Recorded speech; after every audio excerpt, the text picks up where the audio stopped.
You're out and about in your fabulous life, doing the work that you do in the world, surrounded by lots of people, and you still feel profoundly and undeniably alone. You've climbed the mountain, you've earned the title, you've stepped into your greatness, but suddenly you look around and the air is quite thin up there. I know this.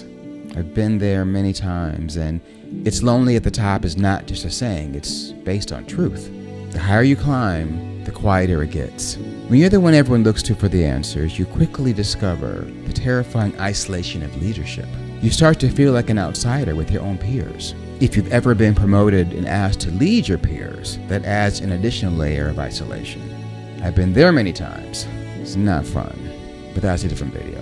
What if that profound isolation is actually the exact environment required for your vision to take root? Let's explore the deeply powerful concept positive solitude, the vital difference between aloneness and loneliness. Being at the top requires a specific kind of mental fortitude.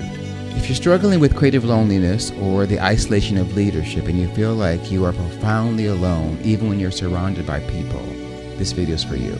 My name is Aubrey Lynch, and I'm a former professional dancer, Disney executive, and wellness director. I help high achievers conquer self-doubt and reclaim their inner authority. I know firsthand the chilling weight of standing alone with a vision nobody else sees yet. Later in this episode, I'm going to give you 3 specific actionable tools, including a completely evidence-based psychological practice to help you transform your painful isolation into profound positive solitude. Because walking with lions sometimes means having the courage to be the only light in the room. Welcome to Season 6 of Roar. In our last episode, we talked about the silent standing ovation, the hollow crash that happens after you reach a major goal and the applause fades.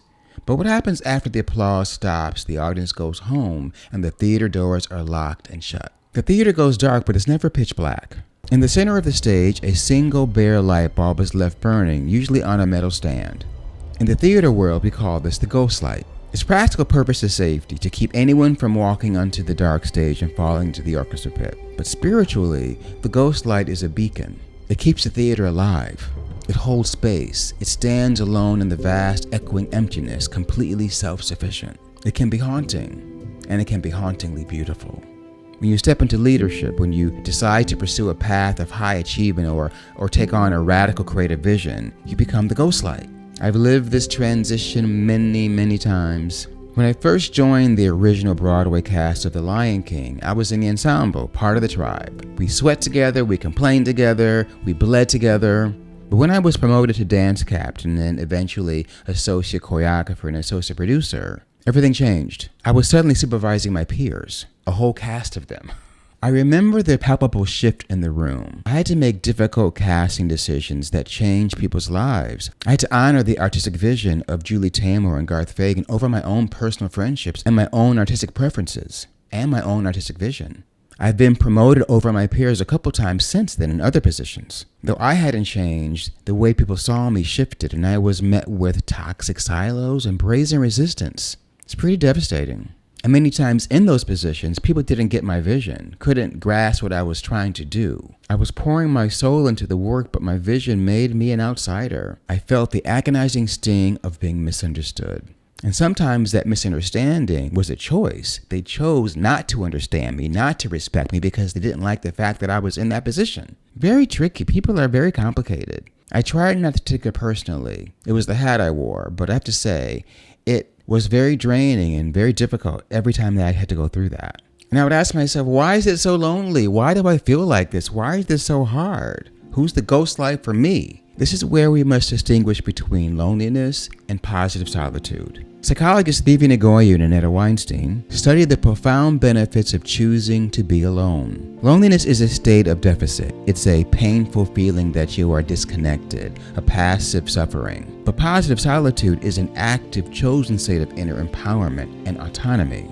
It's the realization that being by yourself isn't a punishment, it's a sanctuary. Visionary means you see things that others don't see. You actually see things before they exist. It's a powerful and necessary part of human evolution. We must have visionaries to create things that have never been created before. You see the finished cathedral while the rest of the world sees a pile of rocks. I remember sketching out drawings to present to a production team that I was part of, and they had no idea what I was looking at. They had no idea what I was talking about. And my drawings weren't bad. I kept thinking, is it my drawing? Is it my sketches? It wasn't. They just didn't get it. Thankfully, they trusted me. And by the time that thing opened, they were blown away. I was very proud of that. But for many, many weeks, months actually, it was very lonely driving forward, wondering, do I have this right? Is this going to work? Because they were so confused about what I was doing. I had to believe that it was going to work. Even though I wasn't sure, I trusted that the vision I had, that no one else had around me, was going to take us through. And it did. In that lonely space, people will resist you. They will misunderstand you. But that isolation is not a flaw in your career. It's not you. It's a feature of your calling. You have to cultivate the mental fortitude to stay lit despite resistance and blank stares, and remain fired up when no one else agrees with you. You have to transform your loneliness into positive solitude. How do we walk with the line of creative loneliness? How do you stop feeling abandoned and start feeling empowered by your independence? Here are 3 tangible behaviors to help you master positive solitude. The 15-minute ghost light. We're terrified of the silence because it forces us to hear our own thoughts. You must actively practice being alone without distraction. Spend 15 minutes today in total silence. No phone, no book, no music. Simply sit with your own lion and observe the thoughts that surface. Let the anxiety, the feelings of isolation, and the fears wash over you without judging them or trying to fix them. Just be with them. Walk with them. You're teaching your nervous system that aloneness is safe. You're learning to be the ghost light in your own mind. Reassure yourself that people are reacting to the hat you wear and not you. Identify your tribe. The isolation of leadership doesn't mean you have to do life entirely alone. It just means your circle gets smaller and more curated. Name 3 people who understand your vision, the people who see your soul, not just your job title. These are the people who share your core values. Reach out to one of them today and just connect, not to network, not to work, just to be. Solitude crafting, intentional aloneness. Recent psychological studies on positive solitude show that we can reframe our experience of being alone by proactively planning it. In clinical research, it's called solitude crafting. Instead of letting isolation happen to you, schedule a date with the self. Intentionally assign a solitary activity like a mindful walk to the museum, sitting by the water, or listening to music. It's solely for your own restoration. When you actively choose solitude and fill it with an autonomous, relaxing activity, you eliminate the sting of loneliness and replace it with a profound self-acceptance and emotional regulation. In our next episode, we're going to explore the understudy strategy, the power of ready but uncalled. We'll discuss the incredible discipline it takes to maintain a high level of excellence without a guaranteed outcome, and how to stay motivated when you feel overlooked. We are building a tribe of high achievers who know how to hold on to the light in the deepest of darkness. You don't need a crowded room to shine. One planet, one tribe, one world, one love. I'll see you there.